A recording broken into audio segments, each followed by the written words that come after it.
Look at this huge and powerful minion. This big monster will crush my enemy beneath its heel. Mwahaha! Die! Oh no! A 2-mana removal? No! How can I be immune to removal? Well, what if I just spam the board with shitty and cheap dudes, grab all the mana, then I could buff them up like crazy, and equip Skywind Glaives. Then I turn the shittiest monsters into huge Ironcliff Guardians, and buff them up as well. And if anything goes wrong, I flood the board with 1/1 ranged minions, and buff them up too. Sounds like a plan. Let's see how it works out.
The decklist runs Arjun Highmane as general.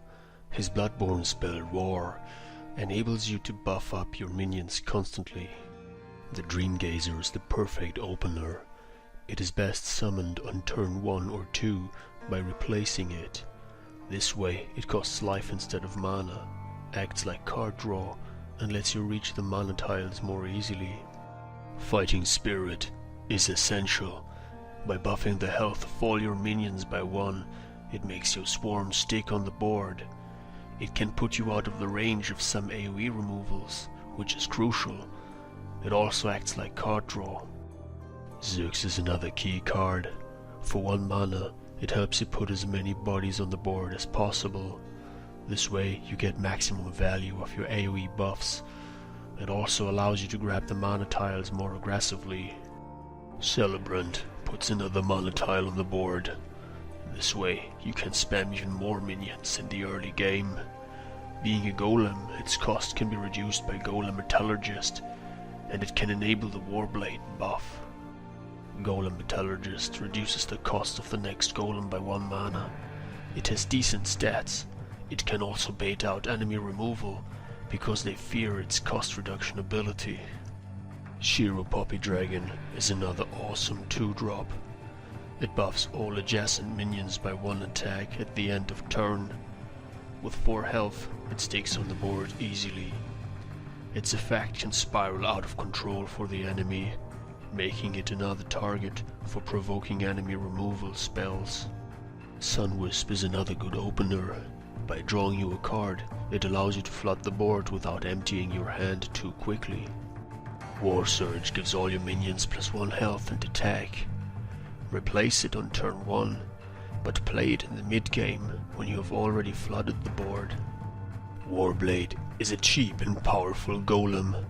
With another golem on the board, it gives all your minions +1 health and attack. The potential value of this card is just insane. Skywind Glaives is an artifact. When equipped, the minions next to your general get +2 attack. This allows for surprise lethals. It is also a buffing effect that is immune to the spell. The infamous Holy Immolation is a staple in each Lyonar deck. Its value is just too high to be left out. Need a stylish way to obliterate your foes? Ironcliff Heart synergizes perfectly with swarms of cheap or basically free minions. Even an immobile rock battle path from your Fighting Spirit can suddenly become a Rush 5/10 provoke with Ironcliff Heart and Roar.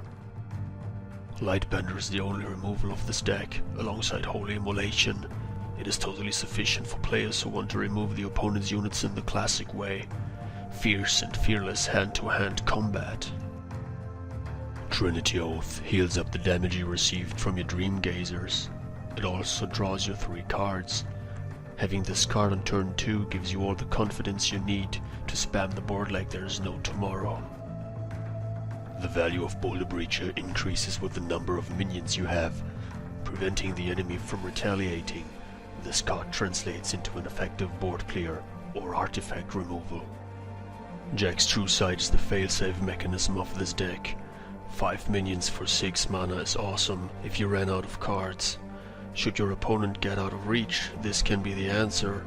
A single surviving mini-Jax can enable a victory with the insane buffing potential of Swarm Arjun. So what are the pros and cons of this list? Obviously, the biggest advantage is its insane early game reliability. With a total of 25, 1, 2 and even 0 drops, it's almost impossible to have a bad start. On the contrary, by spawning up to 5 minions on turn 1, the mana tiles are practically always yours, forcing your opponent into a disadvantage early on. Secondly, this deck is extremely flexible. On your opponent's turn, the situation is quite nebulous, as he sees only a bunch of dudes. On your turn though, you decide how and when to apply the buffs. This way, you can put the damage where it is needed and prevent exposing yourself to the effects of removal and dispel. Third, this deck is extremely resilient. With multiple high health minions, it is extremely hard for your opponent to get you off the board. When played correctly, this deck can even withstand hard AoE removal like Plasma Storm, It survives AoE damage like Mechanto Warbeast and Frostburn, and even the effects of Mass Dispel like EMP are manageable. Single target removal cards are practically useless. Finally, this deck is extremely fun to play. It breaks the play a minion, remove a minion ping pong meta. It turns Duelyst back into a game it was meant to be. A chess-like tactical board game where you have to handle multiple units, apply buffs to them and position them wisely to achieve success. The only downside I can think of now is maybe the learning curve. You have to play very specifically to avoid drying out your hand. The first 2 turns decide everything with this deck, and you need to place your minions in the right order to maximize the effect of the various interactive abilities and your AoE buffs. Also, while you can play around powerful AoE, you still need the right plays and tactics to do so. You must be aware of your opponent's capabilities and know when you can flood the board and when you have to preserve your cards.